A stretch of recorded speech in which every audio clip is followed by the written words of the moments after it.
जैसे ही इस लड़की की आंख खुली तो उसने खुद को किसी कमरे में नहीं बल्कि कुत्तों के पिंजरे में बंद पाया। कुछ ही देर बाद उसे एक अंधेरे गोदाम में ले जाया गया जहां उसे कुर्सी से कसकर बांध दिया गया। उसे लगा शायद अब उसे मार दिया जाएगा, लेकिन उसके साथ जो होने वाला था वो मौत से भी ज्यादा डरावना था। एक औरत उसके शरीर में जबरदस्ती कुछ इंजेक्ट करती है ताकि उसे उसकी मर्जी के बिना गर्भवती बनाया जा सके। वहाँ कैद महिलाओं को इंसान नहीं बल्कि दूध देने वाली मशीनों की तरह इस्तेमाल किया जा रहा था। उन्हें जबरदस्ती गर्भवती किया जाता था और फिर लगातार मशीनों की मदद से उनका दूध निकालकर बेचने के लिए इकट्ठा किया जाता था। उधर उसका बॉयफ्रेंड एक अलग पिंजरे में कैद था जहाँ इंसानों के साथ बिल्कुल जानवरों जैसा व्यवहार किया जा रहा था। जो आदमी उनके किसी काम का नहीं रहता उसका सिर वहीं कुचल दिया जाता और फिर उसके शरीर को काटकर खाने की चीजों में बदल दिया जाता था। लेकिन सबसे बड़ा सवाल ये था, आखिर ये कैसी जगह थी जहाँ इंसानों को जानवरों की तरह पाला जा रहा था, और आखिर इन दोनों ने ऐसा क्या देखा था जिसकी वजह से इन्हें इस इंसानी फार्म का हिस्सा बना दिया गया। इन सभी सवालों के जवाब जानने के लिए हमें कहानी में थोड़ा पीछे जाना होगा। कहानी की शुरुआत नोरा और एलेक्स नाम के एक युवा कपल से होती है। दोनों छुट्टियां बिताने के लिए अपनी कार से एक सुनसान और वीरान ग्रामीण इलाके से गुजर रहे होते हैं। सफर के दौरान अचानक नोरा को बाथरूम जाने की जरूरत महसूस होती है। उसकी बात सुनकर एलेक्स सड़क किनारे बंद पड़ी एक दुकान के सामने गाड़ी रोक देता है। मजबूरी में नोरा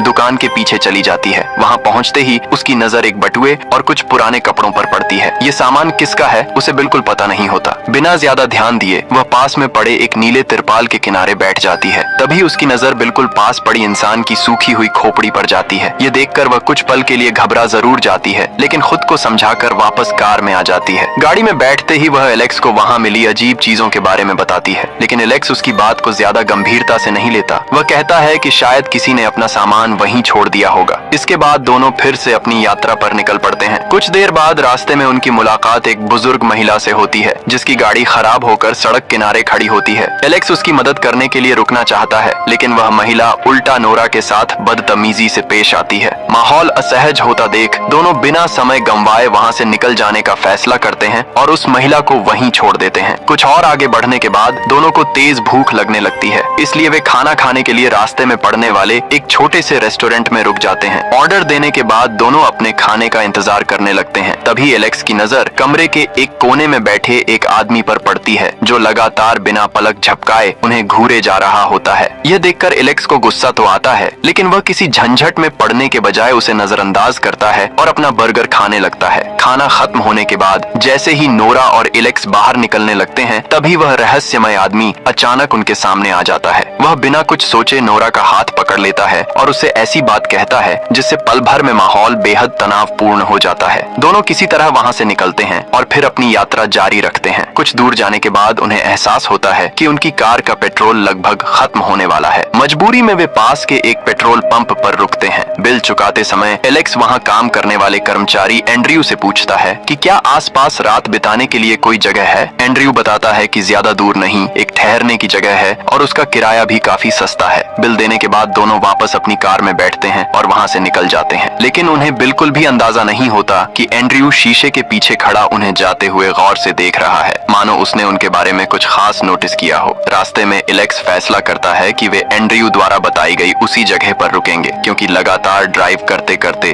वह काफी थक चुका था। लेकिन नोरा इस बात को लेकर सहज नहीं थी। उसके मन में अजीब सी बेचैनी थी। उसे लग रहा था कि शायद वह जगह वैसी नहीं होगी जैसी दिख रही है और वहाँ रुकना ठीक नहीं होगा। एलेक्स उसे समझाता है कि अगर वह बिना आराम किए इसी तरह गाड़ी चलाता रहा तो दुर्घटना होने का खतरा बढ़ जाएगा। काफी देर तक समझाने के बाद आखिरकार नोरा उसकी बात मान जाती है और वहाँ रुकने के लिए तैयार हो जाती है। लेकिन जैसे ही वे उस सुनसान ठहरने की जगह पर पहुँचते हैं, नोरा के मन में एक अजीब सी घबराहट पैदा होने लगती है। वह जगह बाहर से जितनी सुनसान दिख रही थी, अंदर से उससे भी ज्यादा डरावनी महसूस हो रही थी। नोरा की घबराहट देखकर एलेक्स उसे समझाने की कोशिश करता है। वह कहता है कि शायद वह बेवजह ज्यादा सोच रही है। आखिर आंगन में इतनी सारी गाड़ियां खड़ी हैं, इसका मतलब यहाँ और लोग भी ठहरे हुए होंगे। लेकिन जैसे ही दोनों अंदर कदम रखते हैं, उनका ये भ्रम पल भर में टूट जाता है। पूरे भवन में अजीब सी खामोशी पसरी हुई थी। वहाँ एक भी मेहमान दिखाई नहीं देता। चारों तरफ धूल जमी थी और डाइनिंग टेबल पर गंदी प्लेटों का ढेर लगा हुआ था। ऐसा लग रहा था जैसे कुछ ही देर पहले यहाँ बहुत सारे लोग खाना खाकर अचानक गायब हो गए हों। जिज्ञासा में दोनों ऊपर की मंजिल पर जाने लगते हैं, लेकिन तभी अचानक एक केयरटेकर उनके सामने आ खड़ा होता है। उसके अचानक सामने आने जाने से दोनों बुरी तरह चौंक जाते हैं। केयर टेकर का चेहरा भी काफी अजीब और डरावना था, जिसे देखकर नोरा की बेचैनी और बढ़ जाती है। इसके बावजूद एलेक्स वहीं रुकने का फैसला करता है। इसके बाद केयर टेकर उन्हें उनका कमरा दिखाने ले जाता है। कमरे के अंदर पहुंचते ही दोनों फिर से हैरान रह जाते हैं। वह किसी सामान्य होटल के कमरे जैसा बिल्कुल नहीं था। वहाँ एक या दो नहीं बल्कि कई बिस्तर एक साथ लगे हुए थे। उनकी हैरानी देखकर केयर टेकर समझाता है कि पहले यह इमारत स्काउट बच्चों के ठहरने के लिए इस्तेमाल होती थी, लेकिन अब यहाँ बहुत कम लोग आते हैं, इसलिए इसे आम यात्रियों के लिए खोल दिया गया है। केयर टेकर के जाते ही नोरा अपनी नाराजगी जाहिर करती है। वह एलेक्स से कहती है कि शुरू से ही उसे इस जगह पर शक था और उसका अंदाजा बिल्कुल सही निकला। यह ठहरने की जगह बिल्कुल भी अच्छी नहीं है। उन्हें पता भी नहीं चलता कि उसी कमरे के एक बिस्तर पर खून के धब्बे भी लगे हुए हैं, लेकिन अब काफी रात हो चुकी थी और उनके पास कोई दूसरा विकल्प भी नहीं था, इसलिए दोनों हाथ मुंह धोकर किसी तरह सोने की कोशिश करते हैं। रात के दौरान जब दोनों गहरी नींद में सो रहे होते हैं, उन्हें जरा भी एहसास नहीं होता कि एक आदमी पिंजरे के पीछे छिपकर उन्हें लगातार देख रहा है। उसने बकरी के सिर जैसा डरावना मुखौटा पहन रखा होता है और बिना कोई आवाज किए उन पर नजरें टिकाए रहता है। कुछ समय बाद जब नोरा की आंख खुलती है तो वह खुद को एक कुत्ते के पिंजरे में बंद पाती है। उसके साथ बिल्कुल किसी जानवर जैसा व्यवहार किया जा रहा था। घबराकर वह जोर जोर से चीखने लगती है और पूरी ताकत से पिंजरे से बाहर निकलने की कोशिश करती है, लेकिन उसकी आवाज सुनते ही गाय और बकरी के सिर वाले मुखौटे पहने दो रहस्यमय लोग वहां पहुंच जाते हैं। वे बिना किसी रहम के उसके पास आते हैं और उसे दोबारा बेहोश कर देते हैं। इसके बाद नोरा को एक पुराने, अंधेरे और गंदे गोदाम में ले जाया जाता है। वहां उसे एक कुर्सी पर कसकर बांध दिया जाता है और उसके पैरों को जबरदस्ती फैलाकर स्थिर कर दिया जाता है। जब उसे होश आता है तो सामने खरगोश का मुखौटा पहने एक महिला खड़ी दिखाई देती है। बिना कुछ कहे वह महिला नोरा के शरीर में एक तरल पदार्थ इंजेक्ट कर देती है। तेज दर्द की वजह से नोरा जोर से चीख उठती है। वह तरल बेहद गर्म और असहनीय था, लेकिन इससे भी ज्यादा डरावनी बात यह थी कि वह असल में पुरुषों का वीर्य था, जिसका इस्तेमाल उसे जबरदस्ती गर्भवती करने के लिए किया जा रहा था।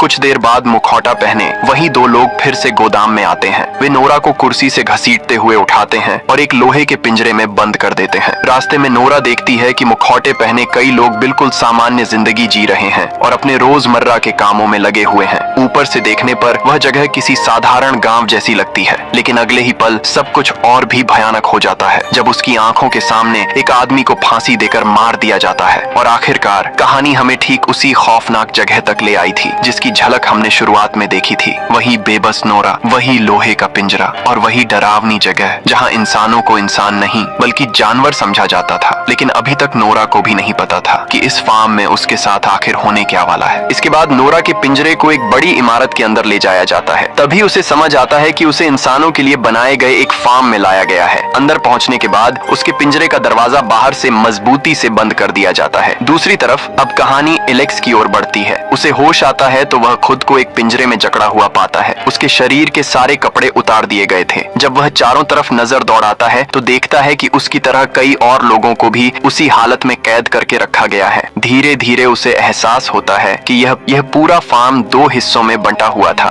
एक हिस्सा महिलाओं के लिए था, जबकि दूसरे हिस्से में एलेक्स जैसे पुरुषों को कैद करके रखा जाता था। कुछ ही मिनट बाद मुखौटे पहने 3 लोग वहां पहुंचते हैं। वे बिना किसी चेतावनी के एक कैदी के पास जाते हैं और बड़ी बेरहमी से उसका सिर कुचल देते हैं। ये खौफनाक मंजर देखकर एलेक्स बुरी तरह घबरा जाता है। वह डर के मारे अपना आपा खो बैठता है और जोर जोर से छटपटाने लगता है, लेकिन उसकी यही हरकत उसे उन लोगों का अगला शिकार बना देती है। कुछ ही पलों बाद वे मुखौटा पहने लोग उसके सामने आ खड़े होते हैं। उनमें से एक भारी हथियार उठाता है और उसी बेरहमी से एलेक्स का भी सिर कुचल देता है। इस तरह उसकी दर्दनाक मौत हो जाती है। एलेक्स के मारे जाने के बाद बाकी कैदियों को एक ऐसे कमरे में ले जाया जाता है जहां इंसानों के शरीरों को बिल्कुल जानवरों के मांस की तरह काटकर प्रोसेस किया जाता था। इस प्रक्रिया की शुरुआत से पहले कैदियों के पास मौजूद हर कीमती चीज छीन ली जाती है। उनकी घड़ियां, पर्स, अंगूठियां और बाकी सारा सामान इकट्ठा कर लिया जाता है। इसके बाद सुअर का मुखौटा पहने एक आदमी को प्लास्टिक का एक बड़ा बैग दिया जाता है। पहली नजर में वह किसी सामान्य कचरे का बैग लगता है, लेकिन उसके अंदर इंसानी शरीर के कटे हुए हिस्से भरे होते हैं। वह आदमी उस बैग को ऐसे उठाकर बाहर चला जाता है जैसे यह उसके लिए रोजमर्रा का काम हो। सबसे डरावनी बात यह थी कि गांव के लोग भी यह सब देखकर कोई प्रतिक्रिया नहीं देते। ऐसा लगता था मानो इंसानों की इस तरह की हत्या और उनके शरीर के टुकड़े देखना उनके लिए बिल्कुल सामान्य बात हो। कुछ देर बाद वही सुअर का मुखौटा पहने आदमी अपने एक साथी के साथ मिलकर नए पकड़े गए कैदियों से भरे पिंजरे को दूसरी जगह ले जाता है। इसके बाद वह एक ऐसे आदमी के पास पहुंचता है जो इस पूरे फार्म का इंचार्ज होता है। यह वही केयर टेकर था जिसके ठहरने की जगह पर नोरा और एलेक्स रात बिताने आए थे। कहानी को आसान रखने के लिए हम उसे फुलान कहेंगे। फुलान सबसे पहले रात के खाने की तैयारियों के बारे में पूछताछ करता है। फिर वह अपने आदमियों के साथ रसोई में जाता है ताकि यह सुनिश्चित कर सके कि सारी तैयारियां ठीक तरह से चल रही हैं। वहां पहुंचकर वह रसोइये को खास तौर पर हिदायत देता है कि आज रात आने वाले खास मेहमानों के लिए बेहतरीन खाना तैयार होना चाहिए। कुछ ही देर बाद फुलान के पास उसके बॉस का फोन आता है जो उससे भी ऊंचे पद पर होता है। फोन खत्म होने के बाद वह सीधे सुअर का मुखौटा पहने आदमी के पास जाता है और उसे बताता है कि उनका बॉस आज रात खुद यहाँ आने वाला है। फुलान सुअर का मुखौटा पहने अपने आदमी को आदेश देता है कि बॉस के स्वागत के लिए आज रात खास खाने का इंतजाम किया जाए। इसके बाद दोनों महिलाओं वाले हिस्से की तरफ बढ़ते हैं। यहीं इस जगह का सबसे डरावना सच सामने आता है। वहाँ कैद महिलाओं को इंसान नहीं बल्कि दूध देने वाली मशीनों की तरह इस्तेमाल किया जा रहा था। उन्हें जबरदस्ती गर्भवती किया जाता था और फिर लगातार मशीनों की मदद से उनका दूध निकालकर बेचने के लिए इकट्ठा किया जाता था। नोरा के साथ जो कुछ हुआ था उसकी असली वजह अब साफ हो जाती है। यह जगह सिर्फ इंसानों का फार्म नहीं थी बल्कि उनके शरीर का बेरहमी से शोषण करने वाली एक भयावह फैक्ट्री थी। उसी कैद खाने में एक महिला अपनी गोद में नवजात बच्चे को लिए बैठी होती है। तभी सुअर का मुखौटा पहना आदमी उसके पास पहुंचता है और बिना किसी दया के बच्चे को उसकी मां की गोद से छीन लेता है। वह उसे उठाकर वजन मापने वाली मेज पर रख देता है। वजन करने की यह प्रक्रिया खत्म होते ही उस मासूम बच्चे को तुरंत मार दिया जाता है। फिर उसके छोटे से शरीर को ऐसे कूड़ेदान में फेंक दिया जाता है मानो उसकी कोई कीमत ही ना हो। अपनी आंखों के सामने यह सब देखकर वह माँ सिर्फ खामोशी से रोती रह जाती है। उस क्रूर व्यवस्था के सामने वह पूरी तरह लाचार थी और अपने बच्चे के लिए कुछ भी नहीं कर सकती थी। इसके बाद फुलान अपने आदमियों को आदेश देता है कि जितना भी दूध इकट्ठा किया गया है उसे रसोई में पहुंचा दिया जाए ताकि रात के खाने की तैयारी शुरू की जा सके। उनके जाते ही पेट्रोल पंप पर काम करने वाला वही कर्मचारी एंड्रयू वहां आता है। वह चुपचाप कमरे में घुसता है, दूध की एक बोतल उठाता है और गुस्से में एक ही सांस में उसे पी जाता है। लेकिन अगले ही पल उसका व्यवहार पूरी तरह बदल जाता है। वह अचानक बेकाबू होकर वहां कैद महिलाओं पर बिना किसी वजह के चिल्लाने और उन्हें गालियां देने लगता है। उसका यह अजीब व्यवहार वहां का माहौल और भी ज्यादा डरावना बना देता है। इसके बाद कहानी फिर से फुलान और सुअर का मुखौटा पहने उसके साथी की तरफ लौटती है। तभी फुलान के पास एक ग्राहक का फोन आता है। वह शिकायत करता है कि पिछली बार जो खाना उसके पास भेजा गया था उसमें इंसान का एक दांत निकल आया था। यह शिकायत सुनते ही फुलान का चेहरा गुस्से और चिंता से भर जाता है क्योंकि इतनी बड़ी गलती उनके पूरे राज को दुनिया के सामने ला सकती थी। तभी अचानक बकरी का मुखौटा पहने एक आदमी घबराया हुआ उनके पास दौड़ कर आता है। वह फुलान और सुअर का मुखौटा पहने उसके साथी से कहता है कि वे तुरंत महिलाओं वाले हिस्से में चलें क्योंकि वहाँ कुछ गड़बड़ हो गई है। जैसे ही वे पिंजरे के पास पहुँचते हैं उनके होश उड़ जाते हैं। वहाँ एक महिला की लाश पड़ी होती है जिसके शरीर में लकड़ी का एक नुकीला टुकड़ा धंसा हुआ था। उस लकड़ी पर एक नाम खुदा हुआ था, एंड्रयू। यह नाम देखते ही फुलान बिना किसी शक के समझ जाता है कि यह काम उसी पेट्रोल पंप वाले कर्मचारी एंड्रयू ने किया है। वह एक पल भी बर्बाद नहीं करता और तुरंत अपने दो आदमियों को आदेश देता है कि एंड्रयू को जहां भी मिले पकड़कर उसके सामने लाया जाए। दूसरी तरफ अपने पिंजरे में बंद नोरा की नजर बगल वाले पिंजरे पर पड़ती है। वहां एक और महिला कैद होती है। नोरा धीरे धीरे उससे बात करने की कोशिश करती है। बातचीत के दौरान उसे पता चलता है कि उस महिला ने यहाँ से भागने की कई बार कोशिश की थी लेकिन हर बार नाकाम रही। इस जगह से बच निकलने की उम्मीद लगभग नामुमकिन थी। कुछ देर बाद नोरा की उस महिला से ठीक से पहचान होती है। उसका नाम एस्ले था। उसकी हालत इतनी कमजोर और दर्दनाक थी कि उसे देखकर नोरा का दिल भर आता है। तभी वह मन ही मन फैसला करती है कि अगर उसे यहाँ से निकलने का मौका मिला तो वह सिर्फ खुद नहीं भागेगी, वह एस्ले को भी अपने साथ ले जाएगी बल्कि इस नर्क में कैद हर महिला को आजाद कराने की पूरी कोशिश करेगी। उधर कहानी फिर से बकरी का मुखौटा पहने उस आदमी की तरफ बढ़ती है जिसे एंड्रयू की तलाश में भेजा गया था। काफी देर ढूंढने के बाद आखिरकार उसे एंड्रयू मिल जाता है लेकिन वह जो देखता है उसे देखकर उसके भी होश उड़ जाते हैं। एंड्रयू इंसान के कटे हुए सिर को पेड़ों की पत्तियां खिला रहा होता है। यह साफ था कि उसका मानसिक संतुलन पूरी तरह बिगड़ चुका था। बकरी का मुखौटा पहने आदमी तुरंत एंड्रयू को पकड़कर घसीटते हुए फुलान के सामने ले आता है। जैसे ही फुलान को पता चलता है कि एंड्रयू ने उसी महिला की हत्या की है जो कई सालों से इस फार्म के लिए सबसे ज्यादा मांग का दूध देती आ रही थी, वह गुस्से से आग बबूला हो उठता है। फुलान का गुस्सा इसलिए और बढ़ जाता है क्योंकि एंड्रयू ने उनके पूरे सिस्टम के सबसे अहम स्रोतों में से एक को खत्म कर दिया था। सजा के तौर पर वह एंड्रयू को कैद किए गए पुरुषों को खाना खिलाने की जिम्मेदारी सौंप देता है। उसकी निगरानी के लिए सुअर का मुखौटा पहने एक आदमी भी उसके साथ भेजा जाता है, लेकिन खाना बांटते समय एंड्रयू पहले से भी ज्यादा बेचैन दिखाई देता है। अचानक उसके हाथ से खाने की बाल्टी गिर जाती है और अगले ही पल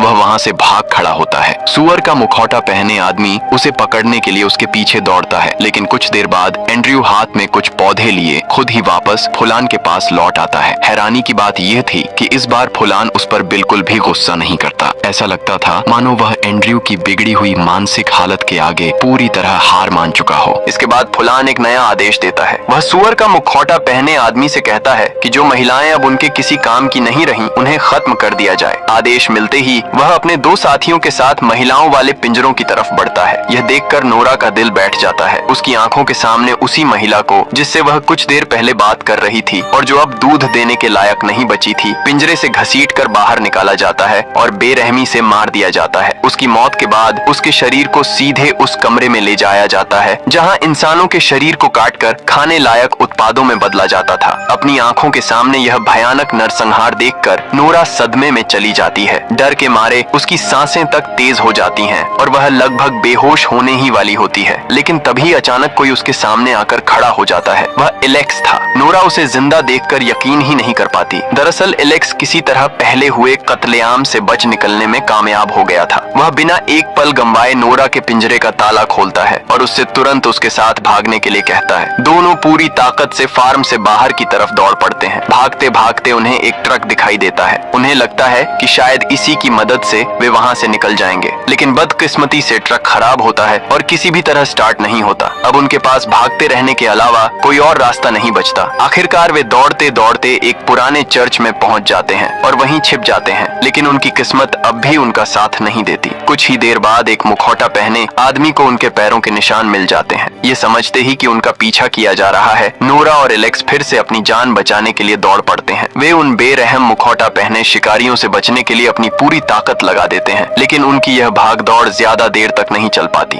जंगल के बीच से भागते हुए अचानक एलेक्स का पैर जमीन में छिपे भालू पकड़ने वाले लोहे के जाल में फंस जाता है। जाल के नुकीले दांत उसके पैर को इतनी जोर से जकड़ लेते हैं कि वह दर्द से चीखता हुआ जमीन पर गिर पड़ता है। चोट इतनी गंभीर होती है कि उसके लिए दोबारा खड़ा होना तक नामुमकिन हो जाता है। दौड़कर बच निकलना तो बहुत दूर की बात थी। नोरा घबराकर पूरी ताकत से उस जाल को खोलने की कोशिश करती है, लेकिन एलेक्स समझ चुका होता है कि अब बच निकलना उसके बस में नहीं है। वह नोरा से कहता है कि वह अपनी जान बचाकर वहां से भाग जाए। मजबूरी में नोरा भारी मन से उसे वहीं छोड़ देती है और अकेली आगे बढ़ जाती है। कुछ ही पलों बाद मुखौटा पहने फार्म के लोग वहां पहुंच जाते हैं। बेबस पड़े एलेक्स के पास आते ही वे बिना किसी दया के एक बड़ा पत्थर उठाते हैं और उसी से उसका सिर कुचलकर उसकी बेरहमी से हत्या कर देते हैं। दूसरी तरफ नोरा किसी तरह दोबारा उस फार्म के अंदर पहुंच जाती है। इस बार वह चुपके से पुरुषों वाले पिंजरे तक पहुंचती है। वहां उसकी नजर एक ऐसे कैदी पर पड़ती है जिसे देखकर लगता है कि वह अभी भी पूरी तरह होश में है। नोरा धीरे से उसके पास जाती है और फुसफुसाते हुए पूछती है कि इस नरक जैसी जगह से बाहर निकलने का कोई रास्ता है या नहीं।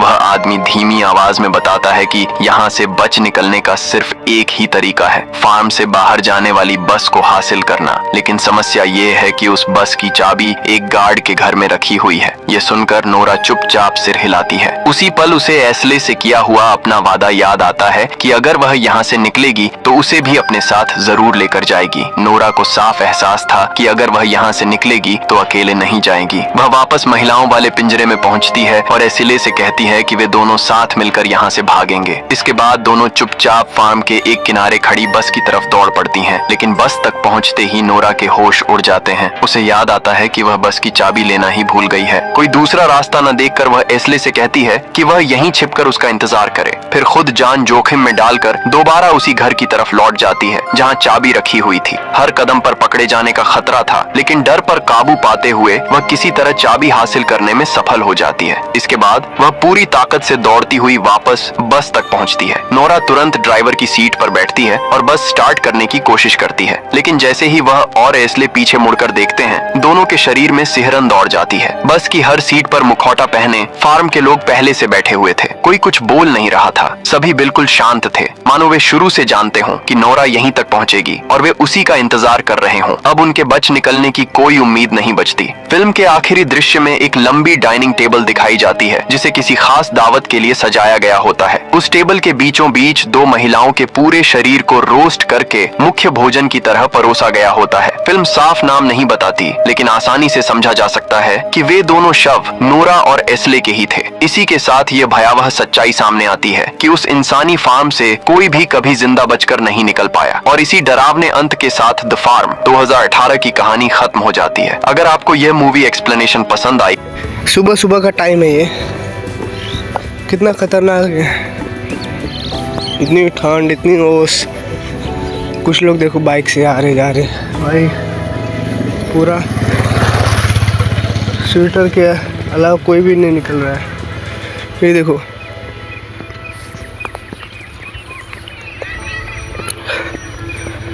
लग रहा है ना।